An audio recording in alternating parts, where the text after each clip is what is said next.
quiet down, guys. So today we're going to talk about nth roots. So this symbol indicates that there's an nth root. The index is right here. That's what we call it, the index. The radical sign, you guys are familiar with that. And underneath the radical sign, right, Ryan, is called the radicand. So when there is more than one real root, when do we have more than one real root? Give me an example. Something super simple. Well, good point when you're talking about a graph, right? But I'm just talking about just really basic, like, what's the square root of 4?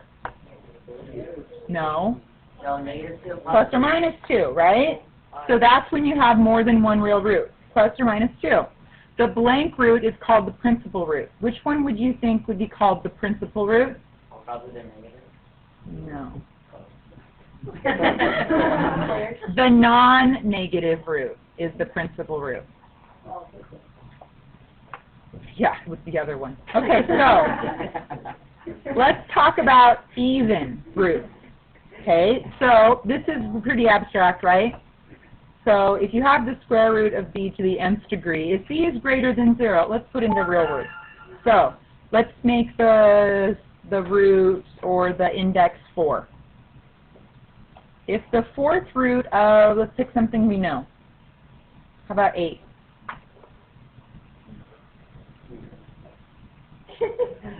So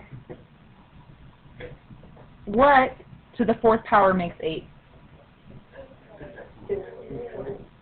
Oh, that doesn't work. That's cubed. Let's do 16. Just joking. That's 2, right? 2 to the fourth makes 16. So our answer would be plus or minus 2. So there's 2 possibilities, right? A positive and a negative possibility. Positive and a negative possibility.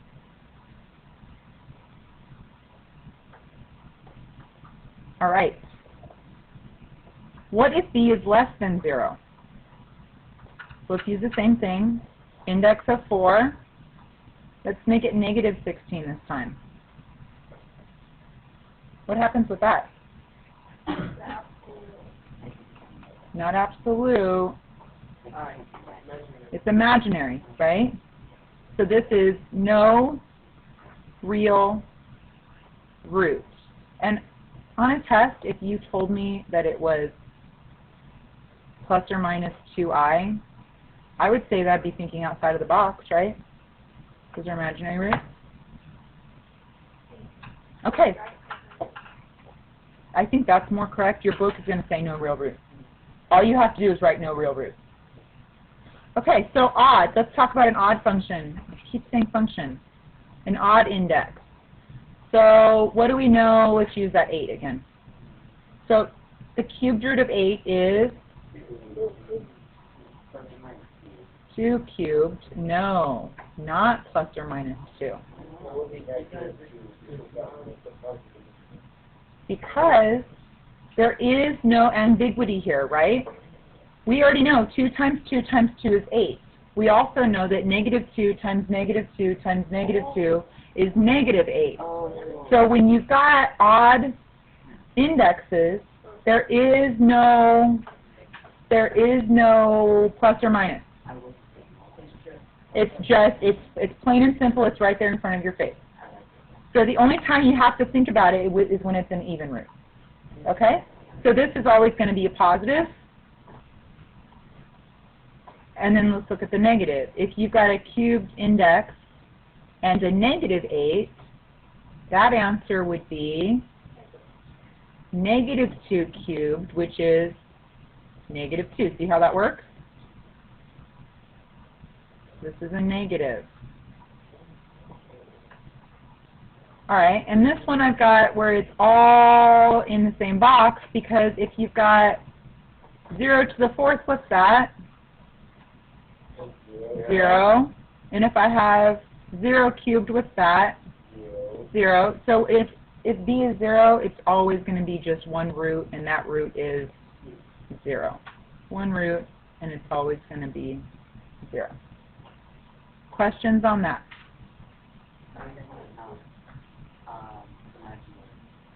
This one? You get it? Okay. Correct? Good. The zeros? Because 0 times 0 times 0 times 0 is 0. What? It says 0 right there.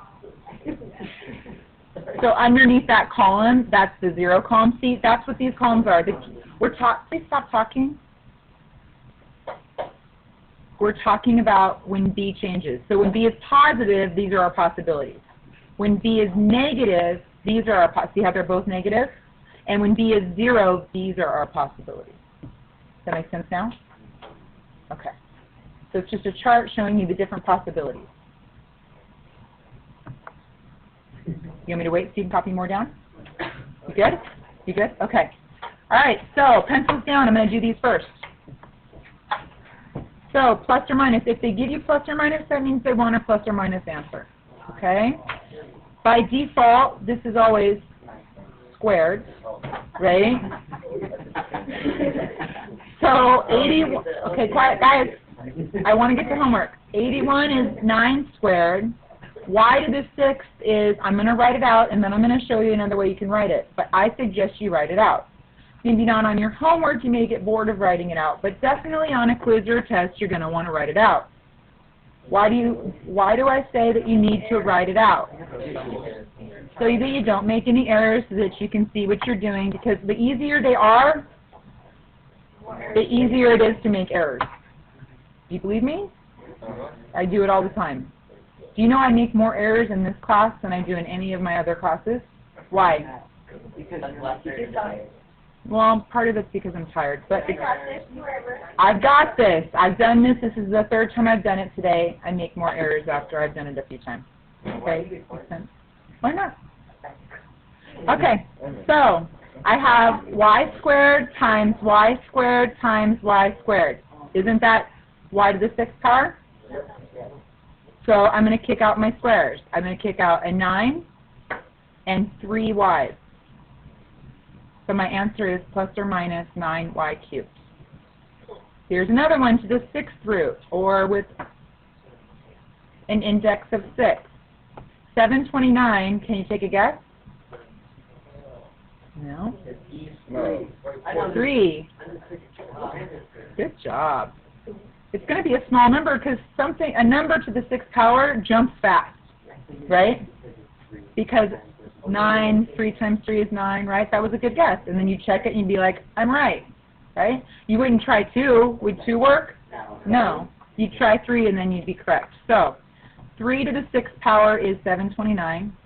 X, I'm looking for 6 powers, right? So x to the 6th times x to the 6th times x to the 6th times x to the 6th times x to the 6th is x to the 30th.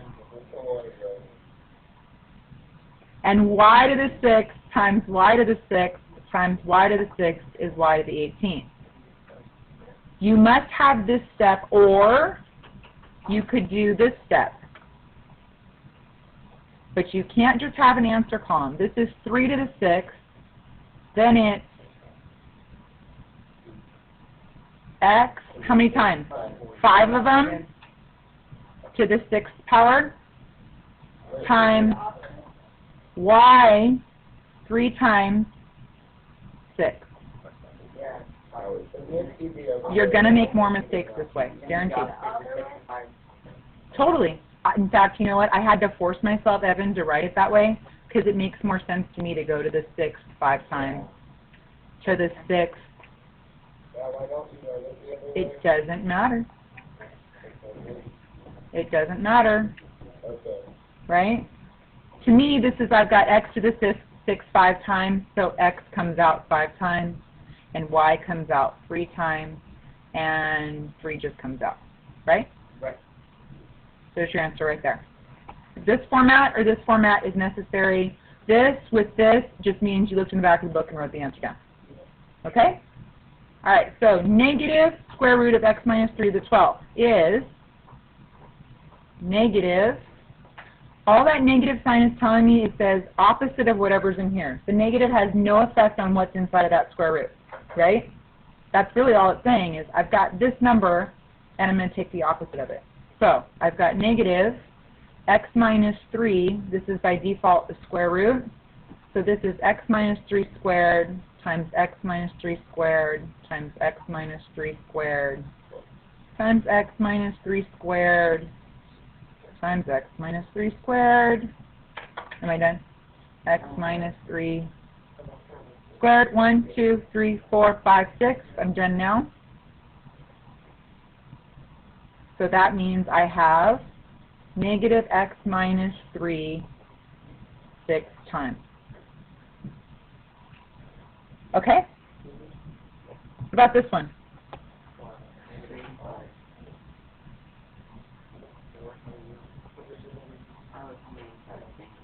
No real root. No, because it's imaginary. Right? Yes. Yep. That's the only one you don't need any work for. Okay, go ahead and copy that down. Oh. All right, so why don't you guys try these for me real quick? Okay, what'd you guys get for this one?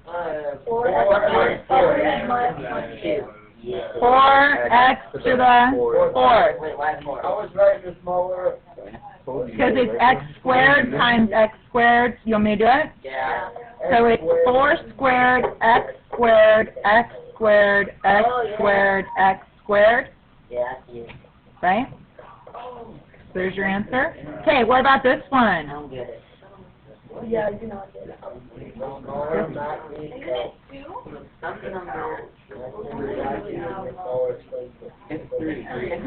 It's 3. Why is it? 3 to the 5th, a to the 5th, a to the 5th, b to the 5th, b to the 5th, b to the 5th, correct? Too much talking. Equals 3a squared b cubed, 3 of them. Yeah. What about this one? Because there's a 3, 2 a's, because a to the 5th and a to the 5th make a to the 10th.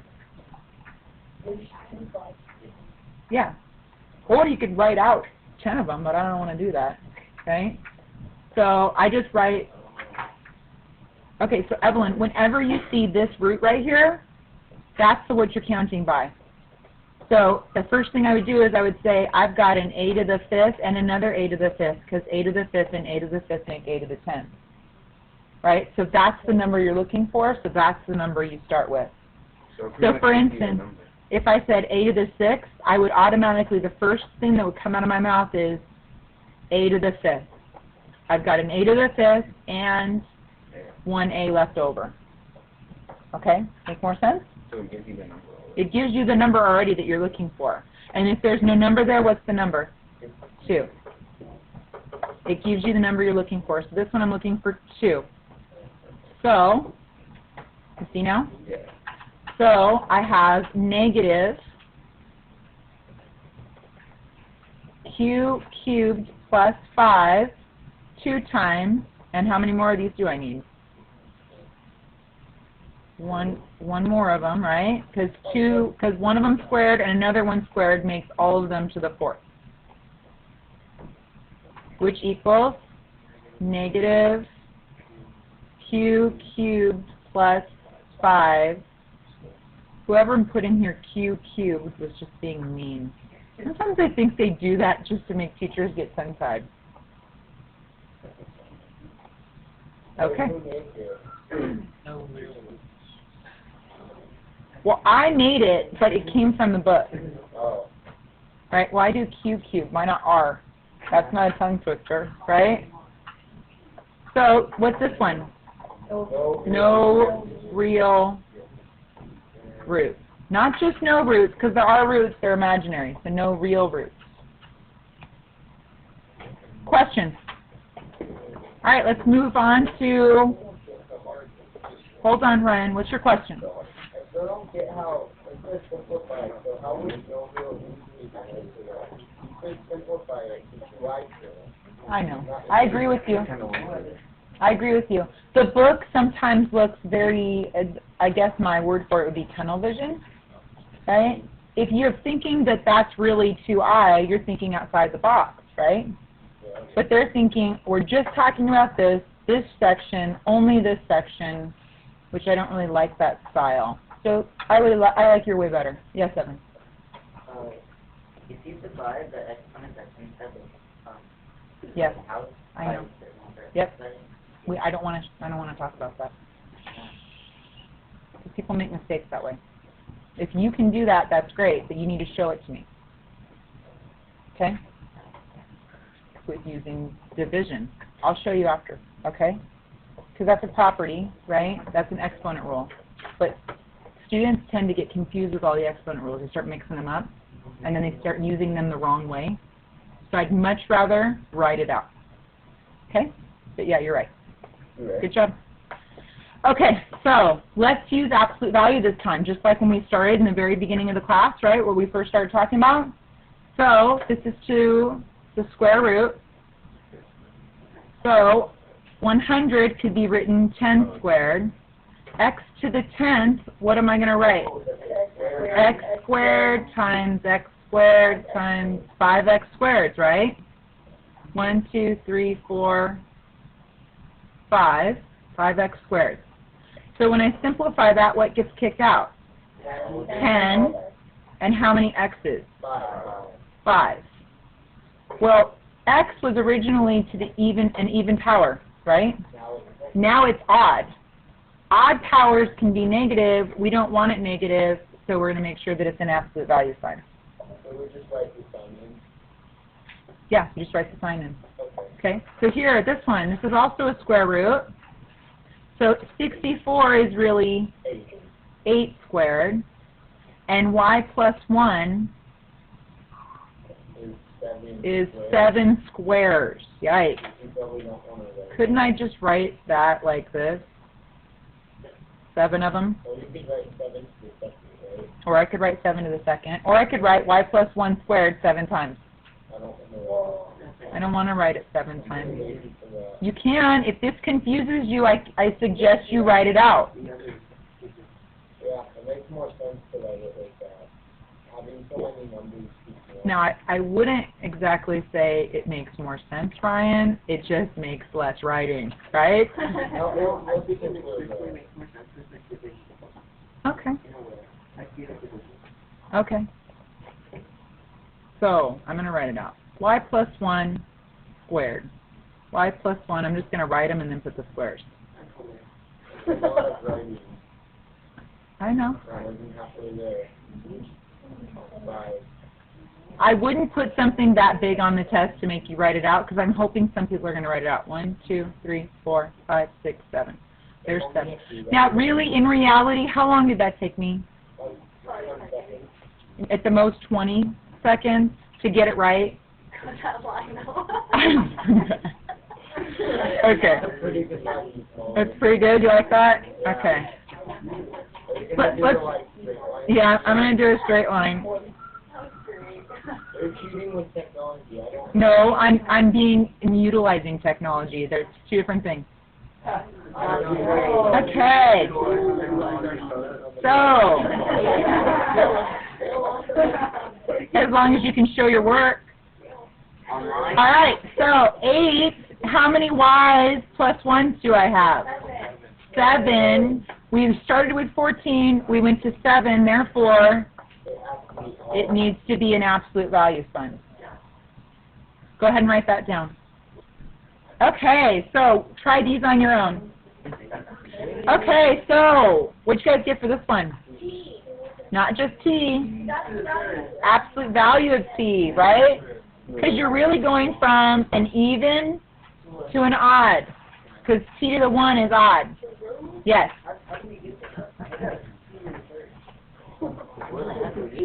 6, 7. Positive people don't put others down. Okay, so T to the 6, please stop talking. Josiah, if it matches, they're inverses of each other. Right? Just like this, if it's squared and it was squared, what would that be?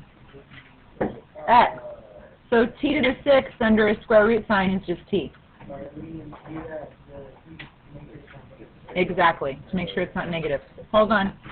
All right, this one is what? 3 x plus 2 to the what? There's 3 of them. Right? To the 5th, to the 5th, to the 5th, there's 3 of them. You want me to write it out? So that would be 3 to the 5th times x plus 2 to the 5th times x plus 2 to the 5th times x plus 2 to the 5th, right? So when I kick out all of the ones that have a 5, I would kick out 3 and x plus 2 3 times. So do any of these need absolute value? No, because you don't have to worry about it if it starts off with an odd root, right? Because odd roots, you don't have 2 different answers. You only have 1 answer. So I've got a little activity for us. So absolutely or absolutely not? Meaning, does it have absolute value signs, or does it not have absolute value signs? Does this one have absolute value signs? No. No. Why? How do we know right off the bat? Because it's odd. Because this is an odd root, odd index. You have to write this down. No, you don't have to write this down. This is an activity. What about this one? Yes. You went from an even to an odd. What about this? The one we started with. What about this one? No. Nope, because it has an odd index. This one? No. Nope, odd index. Right, to the 5th, if it's an odd index, you don't have to worry. Yes. No. Why not? The other one's to the 6th. Yes, I was wrong. I was thinking it was squared, but it's to the 1st power. So if it's to the 1st power, I'm thinking this one. I'm going to give it away. Oh, there's no. No, that one's a no. See what happens when you do it 3 times a day? So this one, right, is to an odd index, right? Got this one. Yes. Wait. Yes. No. Yes. Why not? Because it's an even to an even. Do we have to worry about it? No. No. What about this one? No. No. Yes. Yes. No, it's an odd index. Odd to an odd. What about this one? No. Yes.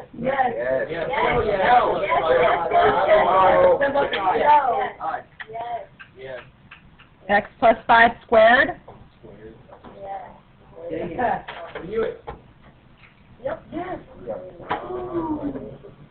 Okay. What if you did it? What? Take the, whatever the next was, like, let's say on the first one, Uh-huh. take it and take the number on the outside of the square root And divide. and divide. That's what Evan was saying. That's what Evan was saying earlier. No, we're not going to explain it. We're not explaining right now. No. Because you guys, I'm telling you, if I get everybody doing that, we're going to have errors. Guaranteed. Okay. So this is where, please, I will. Hold on a second. Freeze. No. Mo. No writing. No. I want your full attention. No. What did you learn today? And fruits, right? Please, you guys, I'll keep you after school. I need you to freeze. Matt, please stop. Freeze. I spend a lot of time on this. Okay? Thank you. Evan, you're not being very respectful. Thank you. Much better. Mitchell, when you're doing stuff, you're not paying attention to me. And I just said I spent a lot of time on this. Okay. What is a principal root? Non-negative root. Non-negative root. Good. Okay, can I get hands? That would be easier for me. The person next to you is absent. How would you explain when absolute value is needed while simplifying a radical expression? Thank you, Ryan. If you go from an even to an odd. If you go from an even to an odd. Here's your cue. On your assignment sheet, approximate the following to 3 decimal places. I'm going to give you an answer because my whole point of this is that I want you to be able to put this into a calculator and get the right answer. So if you can't do that, here's the right answer. Do it until you get the right answer. Okay? and that's all I have for you today. I will go over homework answers. What are we doing tomorrow, Miss